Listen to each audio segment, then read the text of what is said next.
G'day, I'm Cahn, and in this video, I'm going to try and charge a dual battery system in a vehicle using the SIG socket and one of these. What is this exactly? It's a USB-C trigger board. Basically, it lets you take USB-C power in from something like a laptop charger or a SIG socket adapter, and then outputs stable power from 5 watts to 100 watts. Now, these actually communicate with the power supply and gives you a stable voltage up to 20 volts and makes sure that you're not going to fry anything on the input. So combining this with a few fairly affordable components, I'm going to see if I can charge this battery without needing to run heavy duty wiring. Now let me get it out of the way early. If you did run heavy duty wiring and a higher rated DCDC charger, it's obviously going to charge faster than this. But this is about thinking outside the box. You may not want to fit wiring to your vehicle, or maybe you can't, or you just need a setup that's temporary or for occasional use. So I'm going to log this and see how it does over an hour in both the SIG socket and the built-in 150 watt inverter in this Prado. So here's what I'm working with, this little USB-C trigger board. When you plug a USB-C cord into the back, you've got a button on the front that lets you select 5, 9, 12, 15 or 20 volts, and it can output that, assuming your supply can do that as well. Then you've got these terminals on the back, and I'll give you a quick demonstration of what that lets you do. So I've got this LED camp light, it draws around 1 amp at 12 volts, and I've connected it directly into the terminals, positive and negative, on the trigger board. Grab my USB-C power supply, plug it in,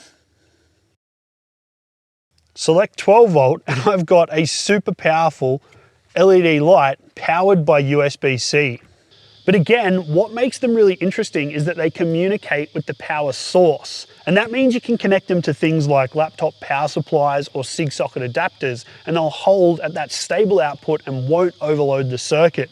And I know this is going to work because things like portable lithium power packs already exist with 100 watt USB-C charging. And I think these things are awesome, but I want to see if it's viable with a bigger capacity battery.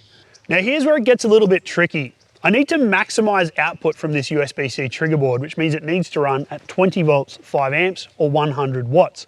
And that's too high a voltage to directly charge the battery. And in fact, it's not a battery charger anyway, so it's not going to taper off charge or protect the battery from overcharging when it's getting closer to full. So I need something in between the USB and the battery that actually works as a charger. And in this case, I'm trying an MPPT.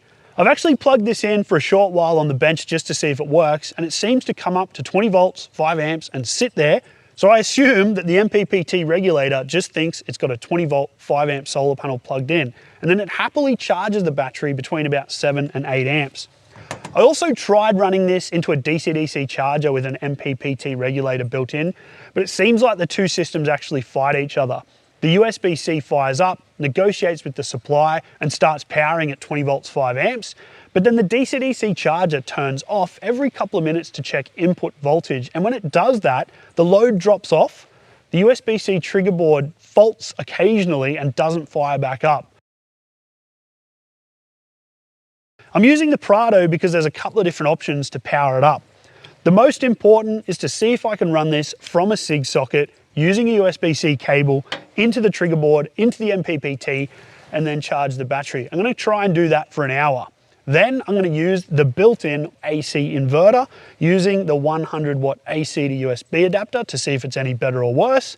I'm also going to try running the existing DC-DC charger in this setup by plugging it all together and seeing if it works. And finally, I'm going to plug a hardwired USB-C to Anderson plug into the heavy-duty wiring that's already installed in the Prado. Now at that point, if you already had the wiring, you'd just run the DC-DC charger, but I just wanted to compare it to the performance of the SIG socket because I'm not going to have any overheating issues and I've got plenty of supply. Now I do have two identical setups, so I can test two setups at the same time. That means I'll either be connecting to the SIG socket or the AC to USB adapter through the same length USB-C cable, both that are rated to 100 watts, into the trigger board, then into the MPPT.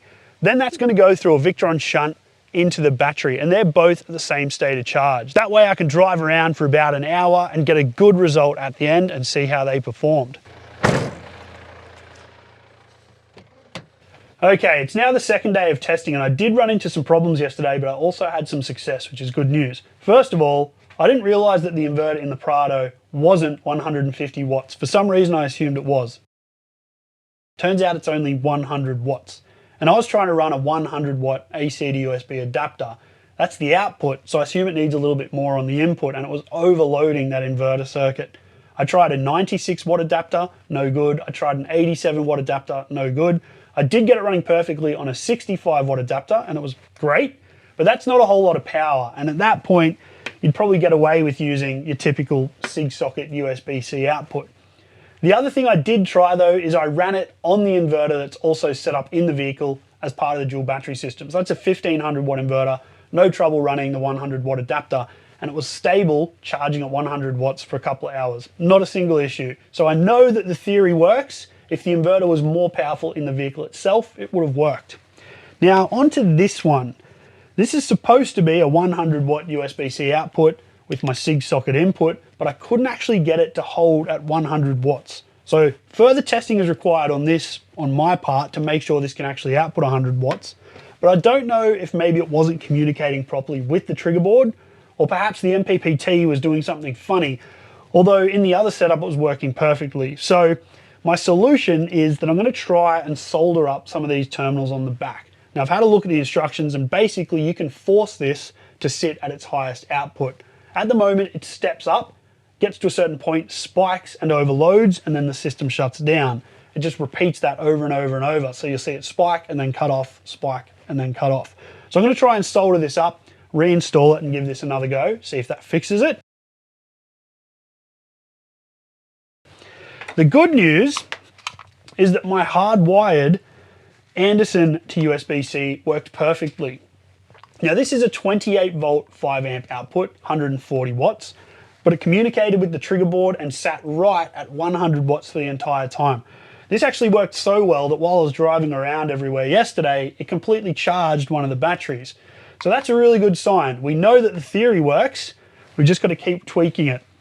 Now for the next test as well, I'm going to be running this one again with the soldered board, and then the other setup will be a DCDC charger.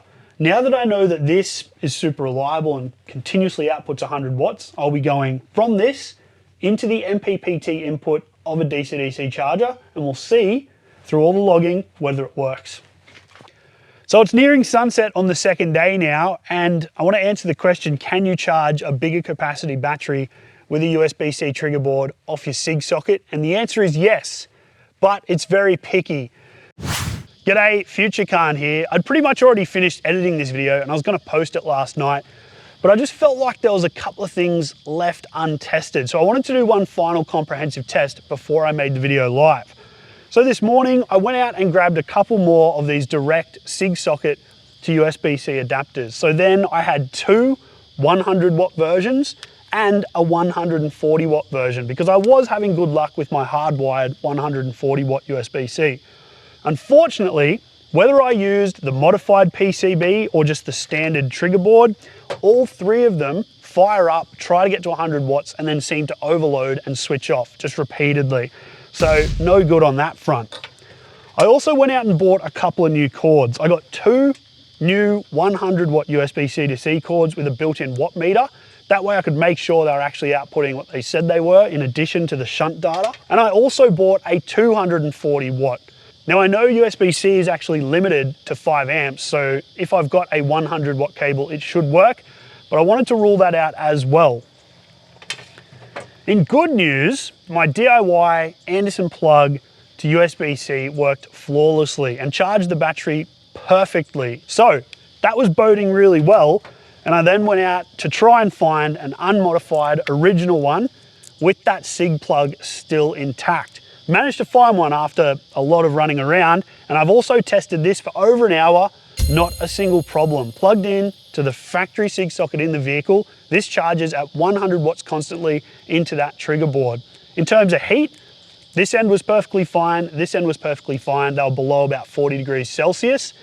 The trigger board though got to about 50, 55 degrees. So maybe if I built it a little housing with a small fan to keep that air flowing, it might stay a lot cooler. I am going to keep testing this over the next couple of days and weeks because I think it's a really interesting and compelling idea. Would I recommend this for a long-term setup? Probably not, and it definitely needs some more testing. It's never going to be as good as heavy-duty wiring and a higher rated DC-DC charger. But the fact that combined with a trigger board and an MPPT means you can charge your battery at about 7.5 amps consistently is pretty impressive. Now back to the video. The other problem I had obviously was with the factory inverter in the Prado only being 100 watts. I couldn't charge with the 100 watt AC to USB adapter. When I used a watt meter to test that, it actually draws about 120 watts, so there was no way this was going to work. The 65 watt adapter did work though, and as I said earlier, it worked, it's perfectly fine, but you may as well use USB-C at that point. Then I tried using this in this inverter here, which is connected to a dual battery system in the vehicle, 1500 watts, plenty of overhead, and it worked perfectly fine. So to answer the question, yes, you can do it. You can use this through an MPPT to charge your battery. The final one was this one, which is the 140 watt USB-C. It usually comes with a SIG socket adapter and it worked like that, but I actually cut it off and added an Anderson plug just for better connection. This worked perfectly fine and it charged the battery actually all the way to full. So answering the question, yeah, you can actually charge a dual battery system with a USB-C trigger board, a USB source, and an MPPT. Final thoughts, the DCDC didn't work. On the bench it did, and I was using the AC power supply in that instance. So I don't know if this can react faster or it's able to output a little bit more and overload for a shorter time and then actually continue charging. And it looks like the numbers jump around a whole lot more. So maybe the AC to USB adapter can handle more of an overload situation. But even when I tried to use my hardwired 140 watt USB-C, it wouldn't fire up, or if it did, it immediately shut off again. It looked a lot like voltage drop in a typical setup where you see the lights flash and start to work and then it instantly cuts out, because I guess this wasn't able to supply enough power for what the DCDC was pulling. So this is a really compelling little gadget. Over the last couple of days that I've been using it, I've been able to charge batteries with AC through the MPPT on a bench and in the vehicle while driving around, again using an MPPT and that USB-C adapter. So I was getting between 7 and 8 amps, which isn't a whole lot, but it's better than nothing. Even if you were running a fridge that was drawing 1 to 2 amp hours per hour, you're still going to be getting 5 to 7 amp hours per hour into your battery. With a 100 or 120 amp hour battery, yes, that's going to take a long time to completely charge, but if you started with a fairly charged battery, it's going to be enough to keep it topped up or top it up completely, even while you're running a fridge, assuming you're driving for a couple of hours. But if you've got any other ideas or you've used USB-C trigger boards in your setup for anything cool, please let me know. I'd love to hear some more ideas and I'll see you in the next one. Cheers.